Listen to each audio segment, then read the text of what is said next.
যে আমি যে তোমাকে নিয়ে বেড়ালাম, কেমন লাগলো তোমাকে ঘুরতে? ভালো লাগছে? কেন কোনো কষ্ট পাইছো? কষ্ট পাও নেই তো মাশাল্লাহ।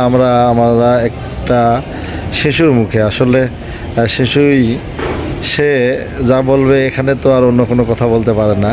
তো যাই হোক, এবার আমরা তার মা আখি আফার কাছ থেকে কিছু শুনবো। আমাদের এবাদত ট্যুরস অ্যান্ড ট্রাভেলস থেকে এসে এখানে যে আমি নাজির হুজুর সাথে ছিলাম, কেমন কি হলো। তিনি অনেক আমাদের হাজীগণের মহিলা যে যারা ছিল তাদেরকে অনেক সার্ভিস এবং সেবা যত্ন করছেন, এবং তার মুখ থেকে আমরা কিছু শুনি যে কেমন আমাদের এই গ্রুপে কেমন লাগলো। তাই অনেক ভালো লাগছে।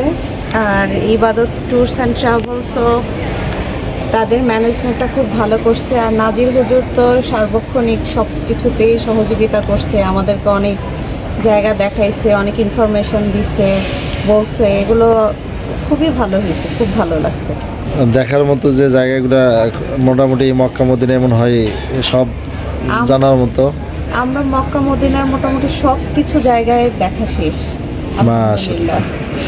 আর সার্ভিসে যে খাবার থাকার এটা কেমন ছিল? খাবার খুবই ভালো ছিল, আর থাকারটাও খুব ভালো ছিল। এটা কি শুধু আমাকে দেখে বলতেছেন না? আপনি কেমন পেলেন? কোনো ত্রুটি বিচ্ছিন্ন কি কি আছে পরামর্শ দেন। খাবার খুবই ভালো ছিল, খাবার থাকা দুটোই খুবই ভালো ছিল। আর মদিনাতে তো আমাদের হোটেল থেকে মসজিদে নববী অনেক কাছে ছিল, 2 মিনিট লাগতো যেতে। মাশাআল্লাহ। তো যাই হোক, আপনাকে ধন্যবাদ। তাহলে আমাদের সাথে তো থাকবেন ইনশাল্লাহ সহযোগিতায়?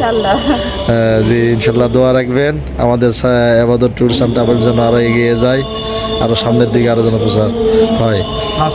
ঠিক আছে আপা, ভালো থাকেন। আসসালামু আলাইকুম। আসসালামু আলাইকুম রহমতুল্লাহ। আমাদের এই এবাদত গ্রুপে আমার কাফেলার সঙ্গে সব সময় সর্বক্ষণিক কাজে ছিলেন যে বড় ভাই আমার, বলতে গেলে দুলা ভাই দুটাই হচ্ছে। হ্যাঁ, তো আমাদের যে সার্ভিস এবাদত ট্যুরস অ্যান্ড ট্রাভেলস থেকে এসে, আপনি তো এর আগেও এসেছেন, সব মিলে কেমন লাগলো আপনাকে? আমাদের এই গ্রুপ থেকে এর আগে এসেছেন অন্য গ্রুপ থেকে, তো সব মিলে আমাদের কেমন সেবা পেলেন, সার্ভিস পেলেন, একটু বলেন দেখি ভাই। ওয়ালাইকুম আসসালাম। আসসালামু আলাইকুম। ওয়ালাইকুম আসসালাম রহমতুল্লাহ। আসলে হজ বা ওমরার এবাদত ট্যুরস অ্যান্ড ট্রাভেলস বলেন আর অন্যান্য প্রতিষ্ঠান বলেন, যে সকল প্রতিষ্ঠানের সাথে যারাই আসুক না কেন, প্রথমত যেটা দেখার বিষয় সেটা হচ্ছে যে কোন প্যাকেজে আসতেছেন এবং তারা কী কী কমিটমেন্ট করতেছেন। যে সকল বিষয়গুলো কমিটমেন্ট করে আপনাকে নিয়ে আসলেন সেগুলো কি ফুলফিল হচ্ছে কি না। আলহামদুলিল্লাহ, এবাদত ট্যুরস অ্যান্ড ট্রাভেলসের সাথে আমাদের পূর্বে যে কথাটা হয়েছিল, তারা যে ধরনের সুযোগ সুবিধা আমাদেরকে দিবেন তার প্রতিটা জিনিসই তারা সুন্দরভাবে আন্তরিকতার সাথে ফুলফিল করছে বলে আমার কাছে প্রতীয়মান মনে হচ্ছে।